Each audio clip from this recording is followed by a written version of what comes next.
Hyunmyoung's girlfriend leaves his ass as soon as she realizes that this guy is an addicted gaming gooner loser. He quit his job in anger and locked himself shut, spending all of his time on a game called Pangania, a game more challenging than Elden Ring. He ends up getting his consciousness nuked by the Isekai gods and faints like a Pokemon. Next thing he knows is him waking up getting the daylights beat out of him like a slave. His captives threaten to feed him to the Hydreigon. But when Hyunmyoung looks around, he watches hundreds of slaves just like him being whipped to work. The painful whipping was enough confirmation that he was in the world of the game. The Hydreigon was further proof of it. Analyzing the region, our boy commands open the status window. To his shock, a blue screen pops before his eyes, displaying all of his stats, talents, and hidden traits. Hyunmyoung can't believe he's really here. Strangely, his stats even exceed the typical limitation of 10. The most shocking part of all? He has access to 13 hidden traits. Before processing anything, the ground rumbles before him. The slave masters are terrified at the sight of a literal army heading their way. The Desert Queen has come after breaking their pact. Leading them is a top-tier baddie, the Snake Princess. Hyunmyoung sees her, recalling her name in mind. Her arrival kicks off the first main quest of the game. The only objective? Fucking survive, because failure is gonna result in death of both the character and the player's body in real life. Hyunmyoung barely processes this information when hundreds of slaves are actively mowed down in a rain of arrows. The only reason he's left standing is because of his hidden trait, Heart of the Iron-Blooded Monarch, kicked in and maxed out physical talent. This way, he'll avoid excess fatigue and will sharpen his reflexes. With everyone around him dying like flies, Hyunmyoung hastens to act in order to survive. He grabs the blade and targets the charging man who is about to kill him. Thanks to his hidden trait, this guy suddenly becomes a sword expert and slashes the guy's back. He even drops a cool pose for us to admire, as his second trait, Weapon Master, aids him in battle. Our boy just got into this world and already they're about to gangbang him on the first level. One dude tries to stab him with a spear, but Hyunmyoung breaks his ankles like an NBA player and slices his ass. It's his first time using this particular weapon, but his natural intuitive abilities have been boosted to a level where he can use this weapon like an expert. Habibi over here comes in shouting and slashing our boy, but Hyunmyoung somehow easily dodges. Bro's unlocked Ultra Instinct and can detect every single attack coming his way. He reacts reflexively fast too, watching each swing of the enemy's swords. Hyunmyoung lays down his attack, stabbing this guy. Next he prepares his axe and straight up unalives this dude. With another down, Hyunmyoung finds himself panting. The ones trying to restrain him can't believe their eyes. This guy is the definition of a monster. Despite being a lowly slave in their eyes, he managed to take down multiple fighters. This is actually thanks to one of the hidden traits called Masterful Hands, allowing our boy to boost his adaptability with any weapon. For example, his newest weapon, a sword, is leveling up exceptionally fast because of him. The same goes for his spear. What's even more stunning is that the max proficiency level for weapons is considered 10, but right from the start, Hyunmyoung is already at a whopping 6, allowing him to wield the sword with proficiency comparable to a knight. The very fact that he managed to cut through multiple fighters is because of this single hidden trait. At the same time, Hyunmyoung knows that this thing won't last him long either. He's got a literal army staring him down, 500 men. My dude is about to solo this ridiculous quest all on his own, like that one scene where Goku and Vegeta take on thousands of metal coolers. Before this scene, we find ourselves in the throne room of the queen. She's stunned to learn about their failed expedition in the demon world. Her eyes glare with red anger as she scolds the Snake Princess. Her leader reminds the princess that this failure will be reflected upon them, the desert city of Faisalmer, and they have to prevent that with everything they've got. The Snake Princess is ordered to head to the Kultman Desert, where this chick will eliminate any and all stragglers of the expedition hunt. The goal? To erase absolutely every conceivable evidence that exposes Faisalmer's disinvolvement. Basically, they don't want the world to know that these guys caught a huge L. If the Snake Princess does well on her mission, the tyrannical leader promises to lift her curse. The mention of the curse steals her resolve, as the princess accepts her new mission. Before leaving, she was told only one single instruction: do not fail. And with that attitude, she found herself in the expedition area. That brings us here, where the Snake Princess freshly learns from one of her men that one slave appears to be hanging on. This genuinely shocks her. How could one slave hold out against a literal fucking army? Time to get to the battlefield. Corpses toppled and blood splattered, Hyunmyoung stands with his head held high. Having defeated a fleet of men, he reaches level 2. His health and mana capacities are restored. His fatigue is also consequently removed as the result of leveling up. Bro looks like a brick wall and definitely needs to drop his workout routine.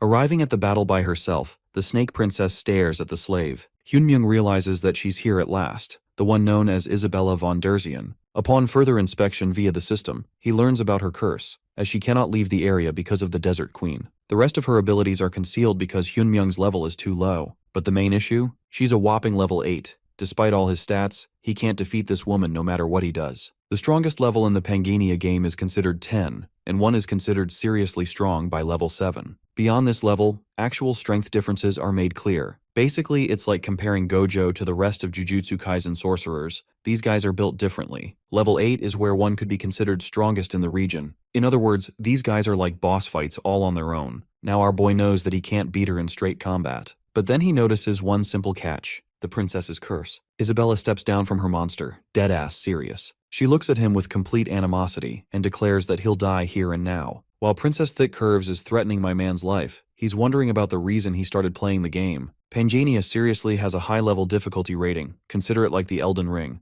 Hyunmyoung happens to be a gooner but for video games, and not in the sense that he goes to baddies. He just wants to crack new levels in any game. Isabella leaps forward to slash at him at full speed. In return, our boy smirks, calmly questioning if she's interested in removing the queen's curse. Isabella's blade stops just before slashing our boy's throat, so that's a seriously close call. She's bummed out and visually shaken by his question. Isabella glares at him, questioning who this guy even thinks he is. Hyunmyoung comes up with an adequate excuse for the situation and shares that he is actually a star-bearer who leads normal people to stars. He even extends his offer to lift the queen's curse, allowing Isabella to exit the region. Again, this offer stuns the chick, hitting her harder than her ex. The thing is, Starbearer is just an NPC class that any player requires to achieve the highest level. The class is reserved for normal NPCs, so in truth, he's not really a Starbearer. But in order to remove the curse, Isabella requires a blessing from one of these NPCs. Her only obstacle governing her life is the stupid curse that has made a slave of her, so she has no reason to reject his offer. The quivering princess is put in a dilemma. Turns out that Hyunmyoung actually created her himself. She just happens to be one of his unfortunate characters that he never chose to pursue. The curse from the perspective of the player is just a map restriction that grounds a player to a certain area during the game. However, any player's character is meant to explore the world and pursue their ending. Unfortunately, that isn't the case for Isabella, who's like a bird with her freedom completely stolen from her because of the curse. Breaking her silence, she requests his name. Choosing a new name, Bro picks Randolph, and that also sets his actual username in the system. After a brief standoff, the princess turns around, dispelling her original intention of killing him immediately. At the same time, she leaves him with a bone-chilling reminder that if he's ever caught lying, she'll personally tear him from limb to limb. The baddie instructs her men to personally escort our boy, treating him as an honored guest with premium handling. And that's how the first quest of survival finally comes to an end. Our boy takes a sigh of relief. He scored a perfect grade and ended up getting a ton of awards. But it's so damn fatiguing that his body collapses after the fight.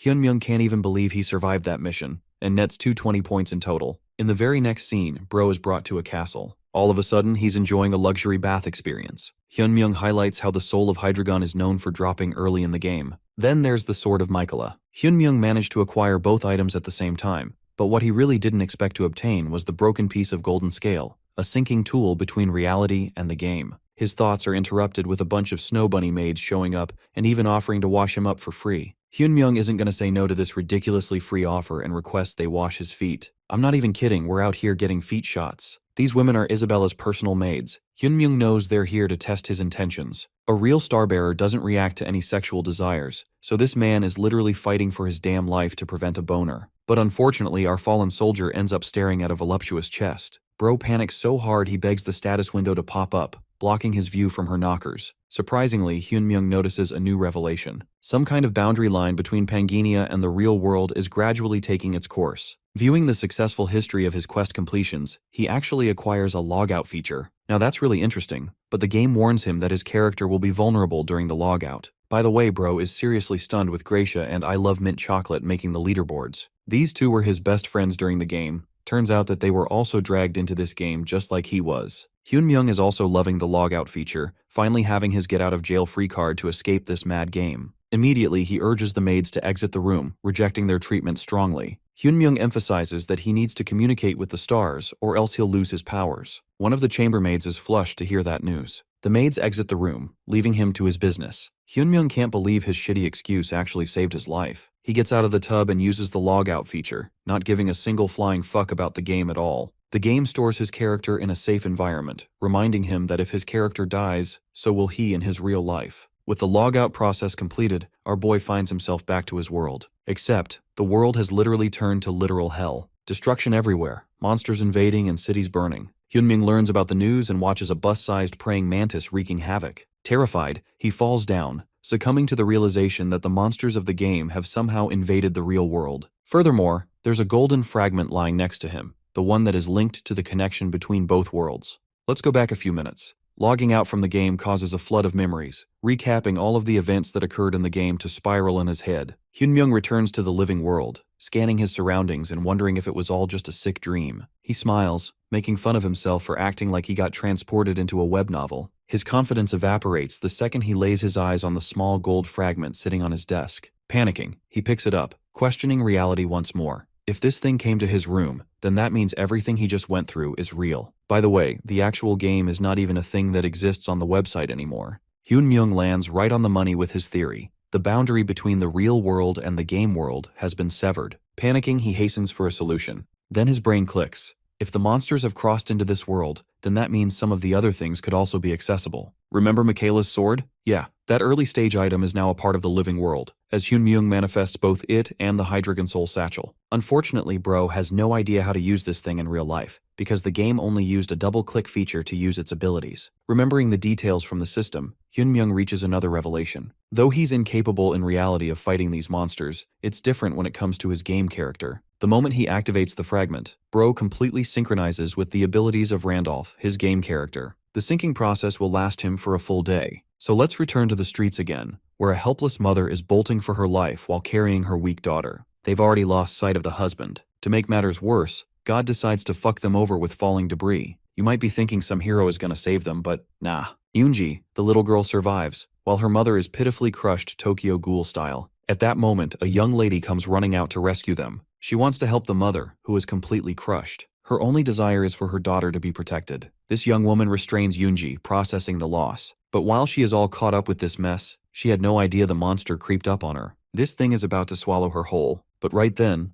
our hero arrives, ripping the creature apart with the slash of his sword. The man who has arrived is not the pathetic Hyunmyoung, but his game character, who actually blitzes the creature and dices it to pieces. The young woman is shocked how they managed to survive, while at the same time wonders who this Giga Chad even is. Another praying mantis comes bursting to attack our boy. She shouts at him to look behind, but it's nothing to worry about. A huge dragon crushes the mantis between its teeth. Remember the Hydreigon? Yeah, that overpowered boss is now a part of our boy's arsenal. Welcome to one of the coolest shots in the whole story. Hyunmyoung jumps on top of its head, while the lady processes her reaction. She can't even tell what's real anymore. Meanwhile, the little girl Yoonji frees herself and goes rushing to help her mother. Hyunmyoung then goes on to slaughter any monsters in his path. The same 9-headed dragon is utterly demolishing the battlefield. Let's talk about the advent of monsters in the real world, who invaded multiple countries aside from Korea. Human civilization faced imminent threat of extinction, but alongside those monsters appeared a bunch of heroes. Hyunmyoung and a few other players from the game became warriors who cut those monsters down,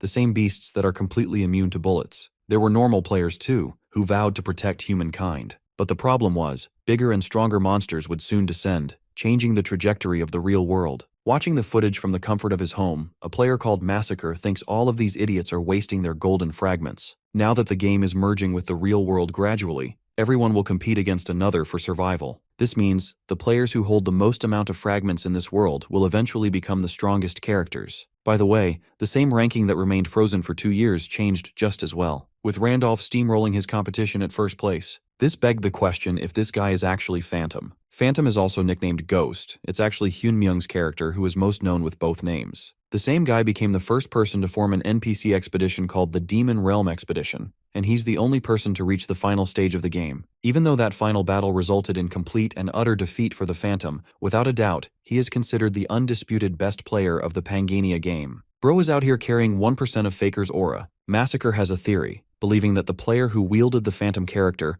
must have been summoned in the game the moment his expedition backfired. Even though a person's equipment and appearance is completely reset, they're still awarded the traits of the previous character. And that's the logical explanation why Randolph possesses every single broken ability of his actual game character. Speaking of our boy, he wakes up back in the tub. He's back in the game, reflecting on the new state of the real world of monsters. At least the situation has made itself clearer than before. Even Hyunmyoung asserts that he nearly completed the game with his previous character, and only lost at the ending. The one thing that slowed his progress were the mercenaries he hired along the way, alongside some NPCs who betrayed his group. Despite the best planning he could think of, these guys ruined everything with the inevitable doom of betrayal. But the interesting part is that those same people could be summoned just like he was in the game. The thing is, there are people out there Jealous players who wanted to see Phantom fail, that's why they betrayed him. Our boy fully understands that his haters are going to be out for his head even now. Now that the two worlds are melding into each other, he can't hide after just logging out of the game. The only absolute way to ensure survival in not one but two worlds is for him to become unstoppably strong again. And that leads us to the throne room of the princess, who wonders if he's done talking to his stars. Hyunmyoung assures her that he's finished, and that he's here to fulfill his promise. However, he's got a condition of his own. While Isabella signals his maids to exit the room, the Starbearer voices his condition, urging Isabella to take him to the sanctuary, a request that surprises her. She even calls him insane for asking such a thing. Our boy knows that the next quest involves him acquiring a class, and he's got his eyes set on obtaining a specific one. He manipulates Isabella like a pawn, deploying expert gaslighting strategies by sharing that there's a star in the sanctuary. Night falls, as a lady walks among corpses drenched in blood. It's the princess, who has slaughtered everyone in her path. Trailing behind is our boy, who is stunned by her incredible skills to take out an entire guard team. She's the perfect ally for this mission. Let's rewind a few hours. This man had just told her to take him to the sanctuary. Isabella found herself surprised to learn about this secret star in the sanctuary. Hyunmyoung made sure to keep the details ambiguous, and actually reveals that he came across the fourth star by chance. He's the only player who knows about its precise location too. Using this piece of information, he informs Isabella that it's the only way her curse is going to be lifted. The princess objects that the sanctuary is a sacred place where not everyone can go, but then he reminds her that she has access to it. To instill a fear of scarcity, he expertly manipulates her by saying it's her only chance to escape the desert. That brings us back to the present. If Hyunmyoung failed to persuade her right then and there, then he would have been the person lying like a corpse on the ground. They arrive at the location called the Holy Ground, which leads to an underground labyrinth of sorts. The two descend lower, while the system explains that rewards will be granted to them based on the exploration rate achieved. Hyunmyoung's level doesn't meet the basic requirements. Normally, he'd be getting overwhelmed with demonic poison, but thanks to one of his 13 traits, he's able to withstand its powers. It's only because of his hidden trait that he managed to enter to begin with. He's just a level 2 beginner who isn't supposed to set foot in these lands. But Hyunmyoung's entire strategy rests on sending the princess up ahead, clearing the whole quest while he reaps only the completion rewards. It's not the sub-quest that bothers him. What matters him most is the main quest with the ultimate goal of obtaining a proper class. The quest will only end once he achieves it, and he's got his sights set on a very special class. The Snake Princess is alarmed with the path ahead. She faces the realization that they've taken the wrong path and turns around to head back. But this man stops her. Isabella thinks that the Starbearer is messing with her when the bridge in front of them is a clear trap. The moment they try to step over it, the air currents will knock them flying. She's really disappointed in him, until our boy deploys the god-powerful technique that Twitter losers and Reddit mods use every day. Internet-style rage-baiting, no-balls form. Flaring up with anger, she tries to mask her insecurities, stating that it's a trivial task for her. Our boy keeps egging her on. Isabella yaps and yaps until Hyunmyoung offers her an easy way by carrying her. The princess is humiliated by this sudden request. Hyunmyoung is more than happy to carry her if she's feeling under the weather. They already have little time to escape after killing all those guards. The queen will punish the princess upon discovering. That's why it's best for both of them to make a run for it. Humiliated, the baddie hops on his back. Having equipped her, Hyunmyoung puts his feet to work. This man actually goes in the wrong direction, straying from the intended path. Isabella is screaming and shouting in fear, but this suicidal maniac takes the leap of faith. Another one of his hidden traits called mutant kicks into motion. This allows him powerful ocular sight that scans secret details of any environment. Hyunmyoung races on this invisible path, stunning the princess with his secret knowledge. She can't even fathom how a Starbearer has access to this information, even with all the knowledge in the world. Hilariously, our boy teases her back for being scared of acrobatics. His continued teasing annoys her because this guy is way too relaxed for the situation they're in. It's not like he's faking confidence either. It's as if she's being welcomed as his dear friend after many years. Isabella directly questions their familiarity and asks if they've met before. Hyunmyoung tells her they haven't met in the same locations. He even confesses that he's seen her from one side, but she's never seen him. Using the gate, both of them travel past and teleport into a different domain.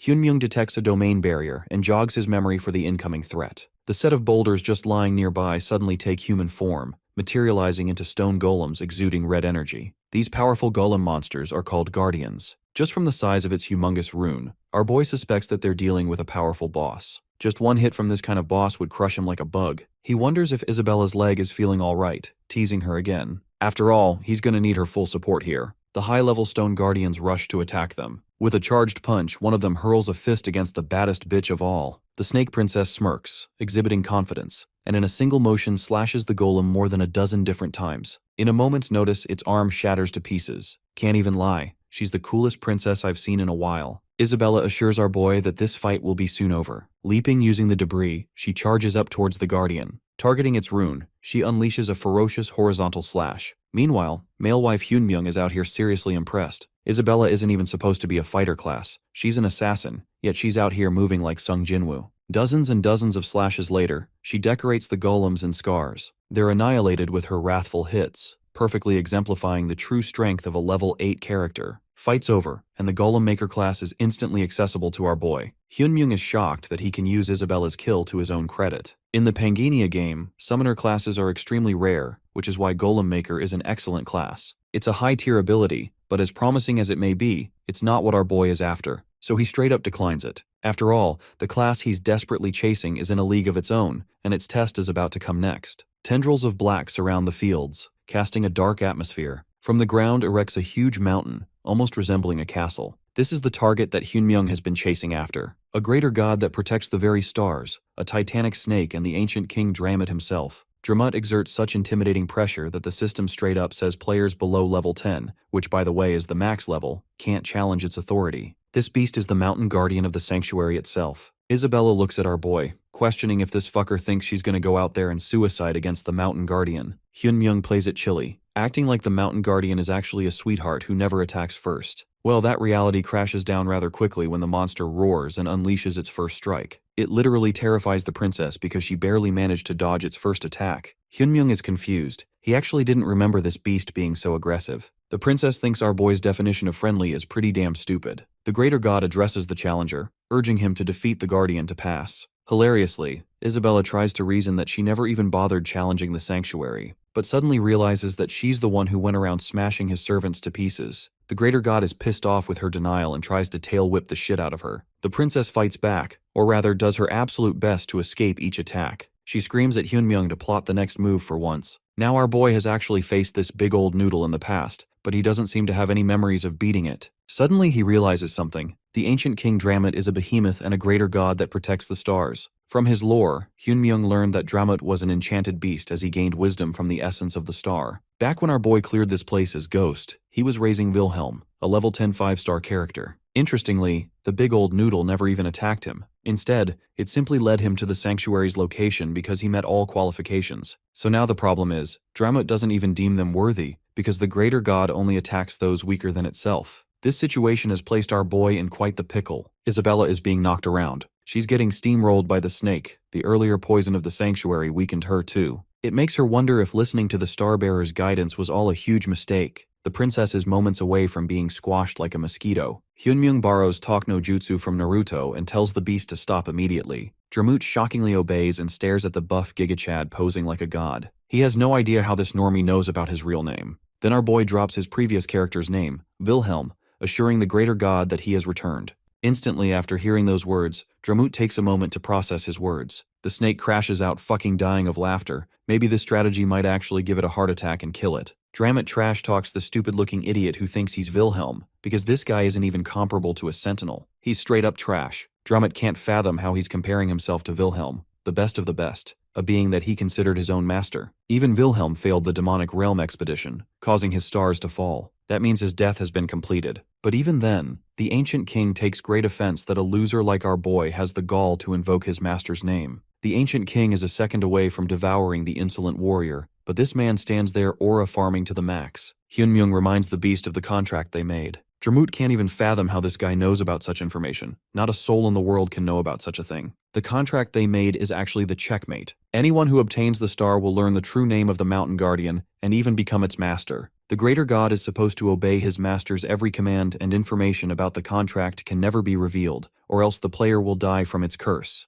Hyunmyung luckily remembered this part of the story, which means the game rules are still under effect. The only reason he's not murdered by the curse yet is because he's no longer Wilhelm, but Randolph. The intrigued greater god questions his identity once more. Hyunmyung commands the beast to guide him to the star as it will remove all doubt. But this idea is ridiculous to the mountain guardian, because this guy doesn't even meet the basic requirements. But Hyunmyung is crazily confident, stating that he doesn't mind risking his death. Deploying his Twitter strategies again, he rage baits the snake with the same no balls approach. The greater god laughs at the pitiful creature who could die from a single hit. He wonders what makes this guy so confident. Just to figure that out, he turns around to guide him to its location. Dromut intends to use the star to be the ultimate judge. A while passes. Isabella is speechless. They've arrived in a gloomy location, which makes her wonder if the star is really here. Our boy assures her that the thing on the altar is actually the star itself. Well, it's just a damn bonehead skull. Isabella is underwhelmed, but Hyun-myung notes that it's actually Leah's face. The twin goddess of the realm died, and her body scattered into 32 fragments across the continent. These fragments are actually considered stars inside the realm. They're the same catalysts that can be used to achieve transcendence. And now, Hyun-myung has it in his hand. Instantly, a vortex of flames engulfs his entire being as the flames shoot upward. Isabella is worried about him, while the greater god laughs. He knew this would happen. No ordinary mortal can approach a star without meeting the requirements. Dromut even celebrates the lowly human's death. Hilariously, our boy is actually doing just fine inside. He's untouched by the flames, noting how the star specifically kills a player only if someone tries to cheat his way through. But in this case, Hyun-myung managed to bypass the ancient king with actual negotiation. The real problem is obtaining the class of his dreams. The problem with acquiring a star without having a class beforehand is that it normally gives you its own version of a class. This is something that Hyun-myung has never done before. All 13 of his traits start to illuminate, representing his skills from the previous maxed-out character. The star deems him a being capable of confronting destruction. It shatters apart. Its mana surges through Hyun-myung's body and becomes a part of him. He now has access to new skills called Star Pierce and Blessing of the Stars.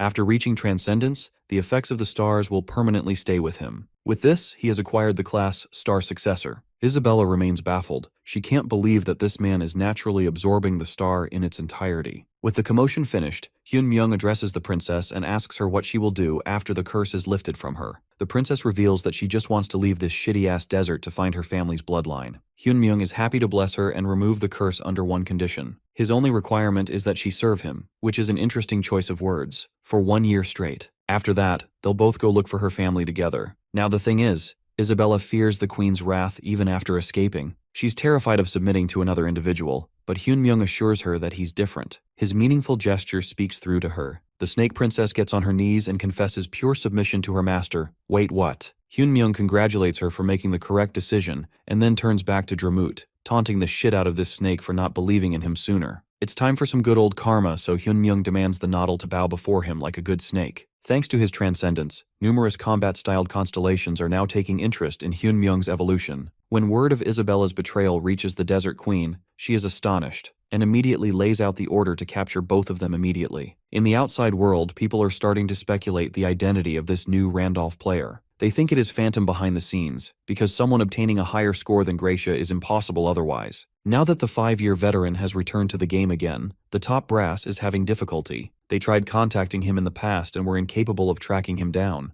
But back then, he wasn't a real player. With the merging of both realms, things are easier. They want to try fishing and bait him out. Everyone knows that Main Quest 3 is going to take a lot of items from him if he wants to guarantee first place again. Let's talk about fishing first. It's a common tactic used in a secret auction hall where players trade items. They upload a top-tier item at a low price, then use a twin ability through a talisman to track down the location of the buyer. Newbies end up purchasing the cheap auction item, thinking it's a steal of the century, but then the players who put up the auction easily track them down and kill them. The problem is, they're dealing with Phantom, so that guy is definitely going to see through this strategy. Except this crazy chick somehow thinks the plan will work. She's the greatest simp of all time, believing that a guy like him might actually try to snag an easy item from the auction. This crazy chick even suggests kidnapping the guy from the real world after exposing his information. The girl is so damn crazy that the two dudes are out here calling the police to report her for stalking. The girl is ecstatic, wondering what kind of life this amazing player must lead. It's the same kind of mindset many celebrity stans have, thinking that they all lead perfect lives. In the background, Massacre is viewing the leaderboard.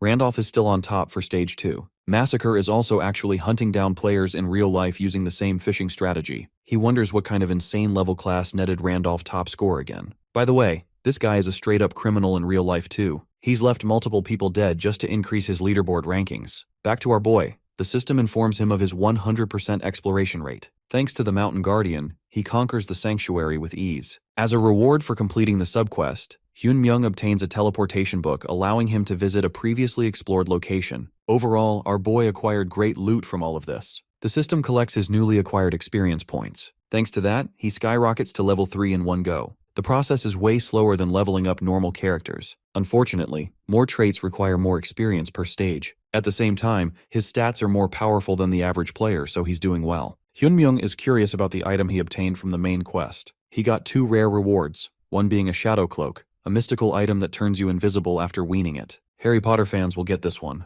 Ancient King Dramut suddenly detects incoming humans headed this way. He informs his master of the ones that have invaded the sanctuary. Isabella knows that this must be the pursuit squad of the Desert Queen. She asks about his next goal, because even though the Queen herself hasn't stepped foot, her squad will be quite difficult to deal with. She thinks they're going to be so strong that not even the Mountain Guardian will be enough. Hyunmyung assures her that they're not even going to participate in the fight. The big old noodle will handle them all. Both of them flee the area, leaving poor Dramut sweating bullets. While they're bolting away, they can hear the cries of the invaders encountering the ancient king. Isabella thinks it's wrong to ditch the snake all alone, but our boy thinks it'll be fine as long as the Desert Queen hasn't come by herself. Dramut can easily deal with the advance unit on his own. This is the only chance of victory they have, otherwise they'll be surrounded by the Queen's forces. Isabella is surprised because bro basically admitted that he didn't abandon the big snake for his uselessness. It's not like the Mountain Guardian can leave the sanctuary either, so it's them who have to escape. Hyunmyung intends to use a warp gate at the edge of the desert to fully escape the region. Thanks to him lifting Isabella's curse, they'll be fine.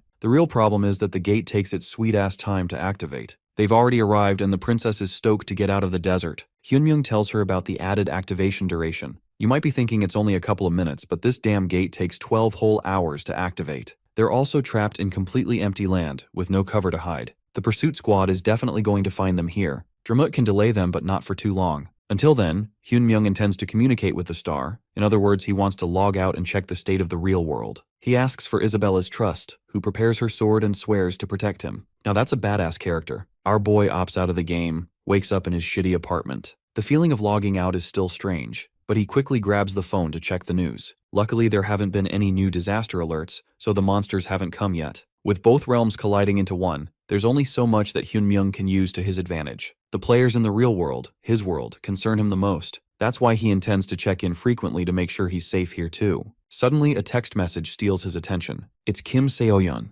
In the next scene, his ex-girlfriend is out here arguing with someone on the phone, letting the whole restaurant know about their ordeal. She wants his money because she's a lying gold digger. Her new boyfriend drops the call, leaving her on her own. The shitty Seo-yeon is reminded of Hyunmyung as a loser, calling him pathetic. Still, she liked that he was obedient, and even regrets leaving him so soon. He actually arrives to talk to her after her text. Seo-yeon treats him much nicer now, instead of how she berated him and left him. He sits down, questioning what she wants from him. Seo-yeon is pissed off with his new sense of pride. To strike down his ego, she reminds him that he obediently came to meet up with her with just one invitation. That's the one thing she always fancied in him. Like the predator she is, this bitch tells him how she regretted breaking up with him and wonders if he thinks the same. Pondering that question, our boy starts to get annoyed. To think that she called him all the way here and didn't even buy him a drink. Frustrated with her basic lack of respect, he gets up to leave. Seo-yeon, flustered that she's losing control of her former puppet, tries to stop him. She acts like the whole world revolves around her, but he's done with her. Bro turns around with a bombshell of a question,